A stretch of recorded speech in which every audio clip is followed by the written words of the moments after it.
They were preparing the execution platform while she was still coughing blood in the next room. That was the sentence whispered through the palace corridors the night Duke Alaric Vale discovered the truth. And years later, the servants who survived that winter still swore they had never seen fear spread through noblemen so quickly as it did when the Duke walked into the council chamber carrying the poisoned goblet in his hand, because everyone in the kingdom knew two things about Alaric Vale. First, that he did not forgive betrayal, and second, that the quiet young woman, now dying upstairs, was the only reason he himself was still alive. But none of that had mattered to the royal council when they decided Lady Eveline Harrow needed to disappear before she could speak. The official story had already begun spreading across the capital by dawn, that a lowborn companion had attempted to poison the Duke during the Winter Accord Banquet and accidentally drank from the wrong goblet herself. And the terrifying part was how quickly people accepted it, because Eveline had no powerful family to defend her, no title important enough to protect her, and no allies inside a palace built on carefully polished cruelty. 3 nights earlier, she had entered the grand ballroom unnoticed, exactly as she entered most rooms in her life, moving quietly beside Duchess Beatrice Vale, the Duke's widowed aunt whose health had become too fragile to navigate court gatherings alone. And while nobles in gold-trimmed coats laughed beneath crystal chandeliers and musicians played softly near the marble staircase, Eveline focused only on her duty, keeping the Duchess comfortable, ensuring her medicine remained nearby, avoiding the attention of people who considered servants and companions little more than decorative furniture. She never expected the night to end with soldiers locking palace gates and physicians fighting to keep her alive.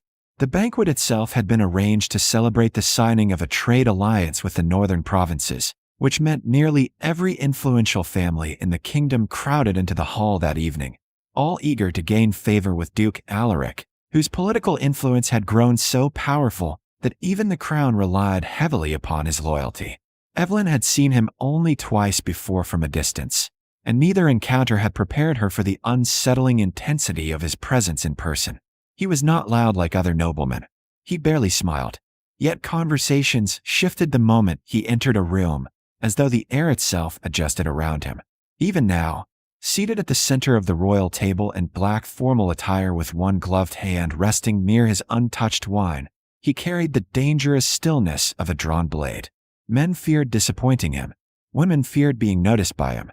And Eveline intended to remain invisible to him for the entire evening. She almost succeeded.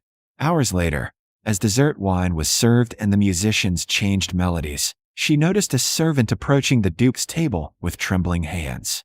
At first the detail seemed insignificant. Palace servants feared making mistakes around powerful nobles all the time. But then Eveline saw something else.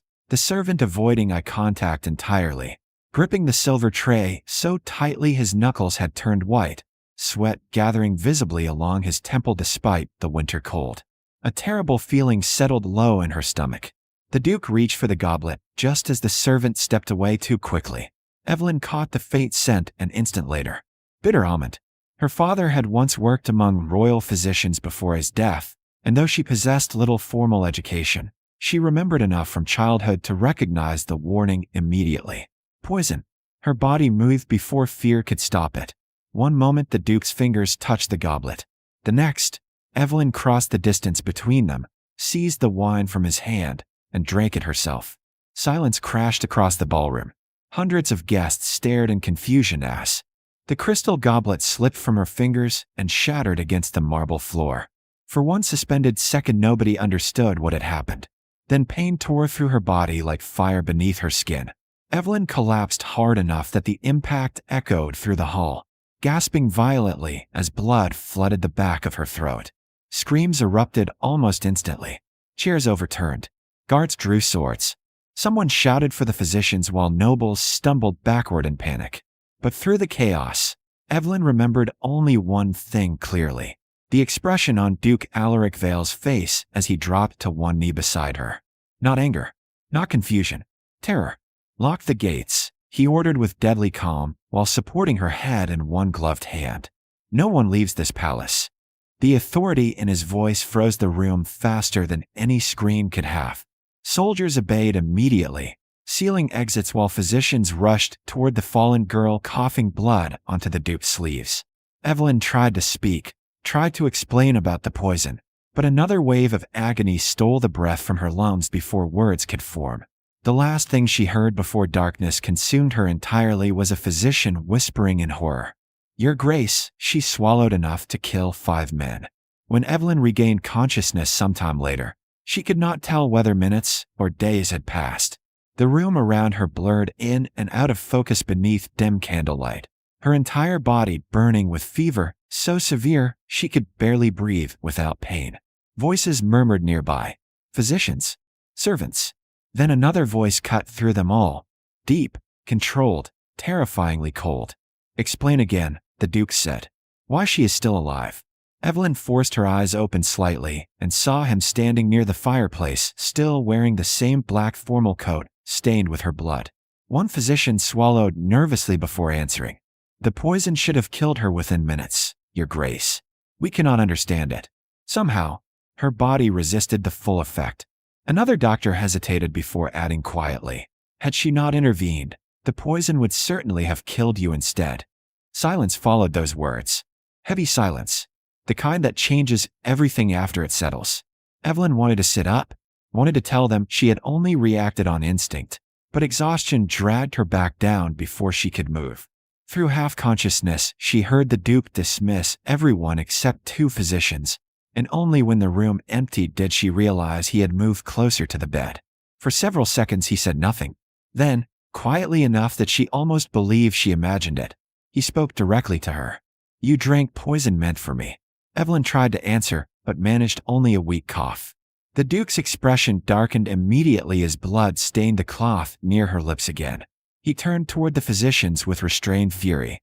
"Do something." "Your Grace," one doctor began carefully. "We are trying, but the damage to her body is extensive. Even if she survives the night." "She survives?" the Duke interrupted flatly. The physician fell silent. And somewhere beyond the chamber doors, hidden safely behind polished court etiquette and noble smiles, men were already beginning to discuss whether the dying girl upstairs needed to be executed before she became inconvenient. By the 4th day after the poisoning, the palace had already decided 2 entirely different stories about Lady Eveline Harrow, and neither of them belonged to her. Among the servants, she was becoming something close to legend. The quiet companion who had thrown herself between death and the Duke without hesitation. The fragile girl, now fighting through fevers strong enough to stop her heart, while the most feared nobleman in the kingdom refused to leave her bedside. But among the royal council and the powerful families crowding the capital, a far darker version spread through private meetings and carefully closed doors, because men who had failed to kill Duke Alaric Vale needed someone else to blame before suspicion turned toward them.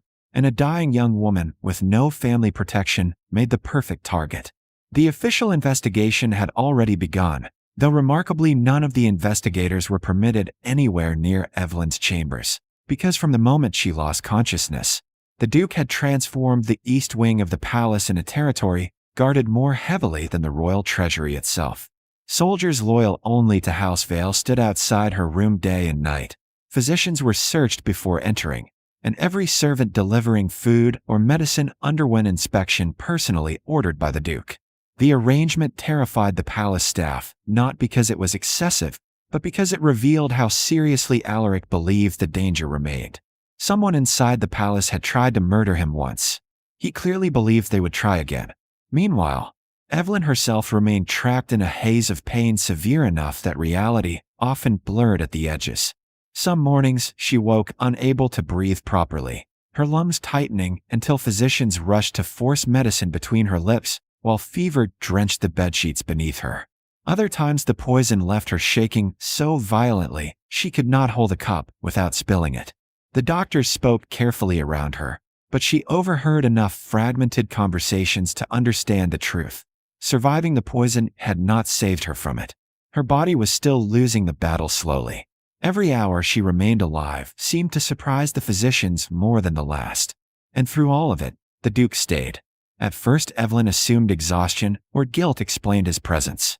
Powerful men often became obsessed with debts they could not repay.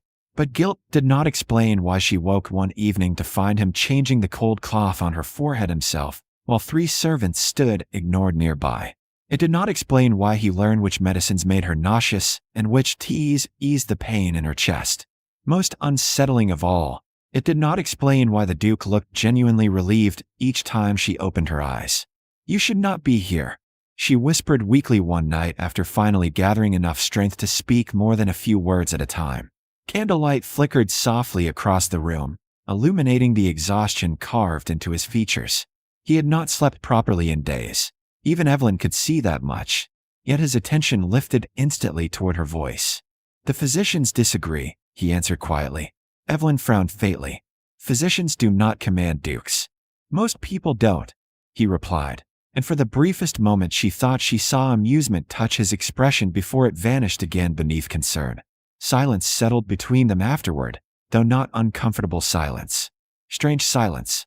The kind created when 2 people suddenly become aware that something fundamental has shifted between them, and neither fully understands how to name it yet. Eveline broke eye contact first. "They think I poisoned you." The words came out smaller than she intended. Alaric's expression hardened immediately. "They are wrong. That does not matter at court." No answer came for several seconds. Then the Duke set aside the cloth in his hand and spoke with terrifying calm. "Anyone accusing you publicly will answer to me directly." Eveline stared at him in disbelief. He said it so simply, so absolutely, as though protecting her had already become a settled fact in his mind. Before she could respond, a sharp knock interrupted the room. One of the guards entered, visibly tense. "Your Grace," he said carefully, "Lord Mariton requests an audience regarding the investigation." The Duke's face darkened instantly at the name. Eveline recognized it immediately as well. Lord Cedric Mariton sat on the Royal Council and controlled much of the kingdom's judiciary system, which meant he possessed enough political influence to ruin almost anyone quietly. "Tell Lord Mariton," Alaric said coldly, "that I am occupied." The guard hesitated. "He insists the matter is urgent." "Then he may continue insisting elsewhere." The guard disappeared quickly after that. Eveline waited until the chamber door shut before speaking again. "You should not antagonize the council because of me." This time the Duke looked at her directly, and the intensity in his gaze unsettled her more than anger would have.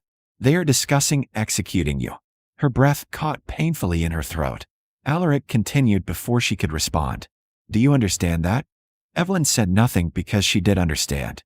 Perfectly. Women without power rarely survived accusations involving poison, especially when nobles required convenient answers.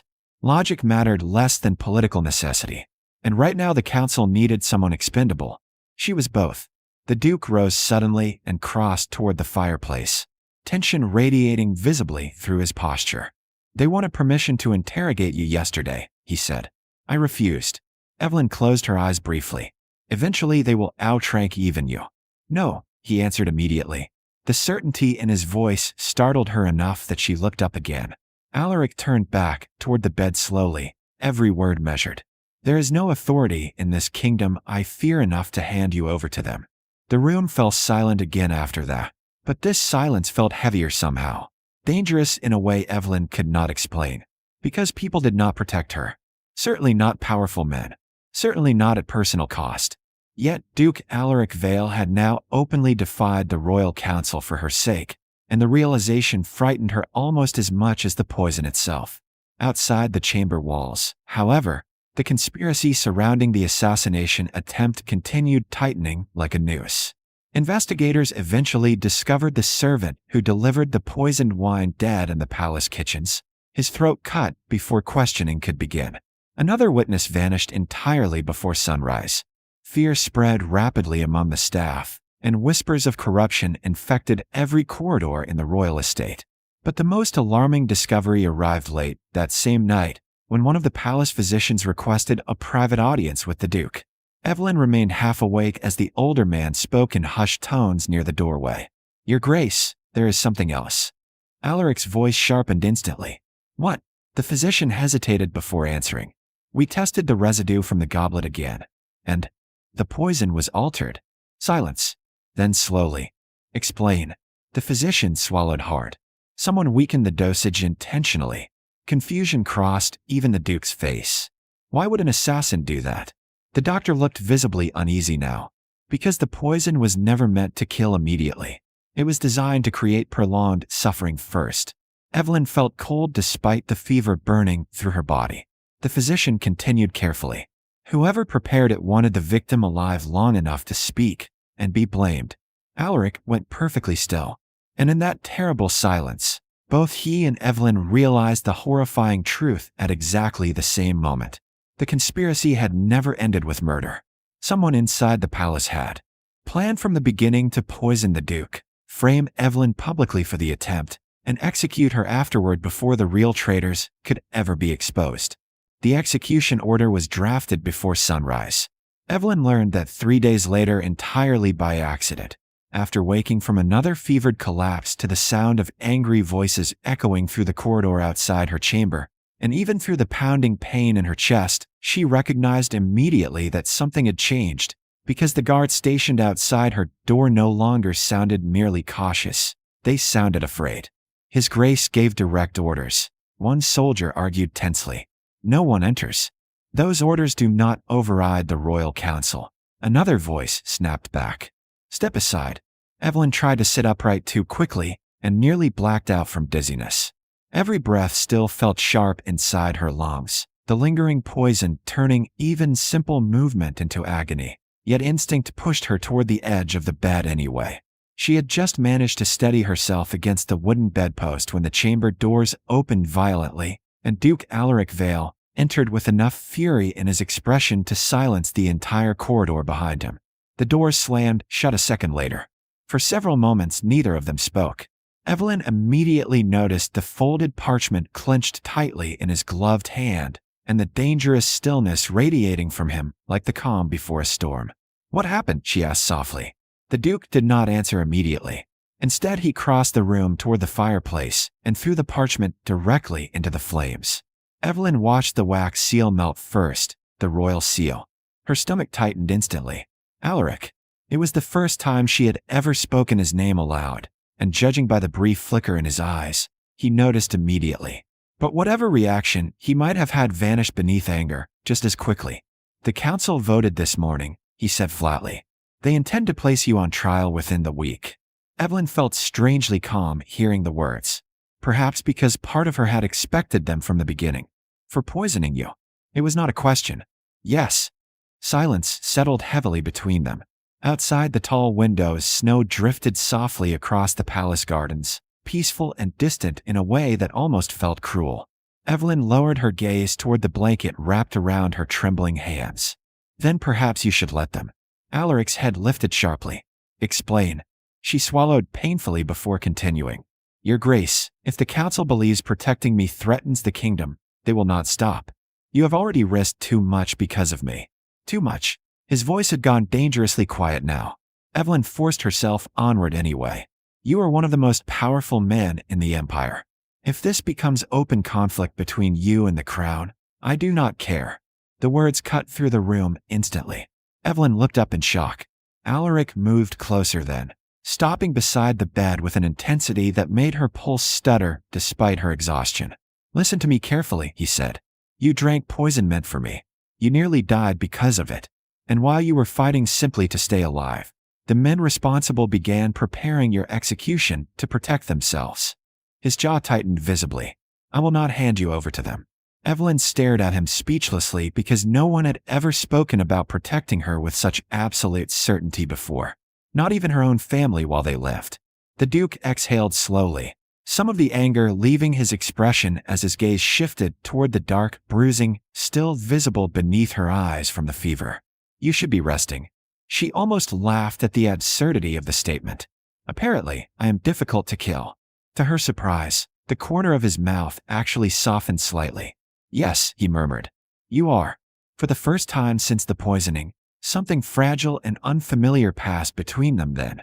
Not merely gratitude, not obligation, but the dangerous beginning of trust.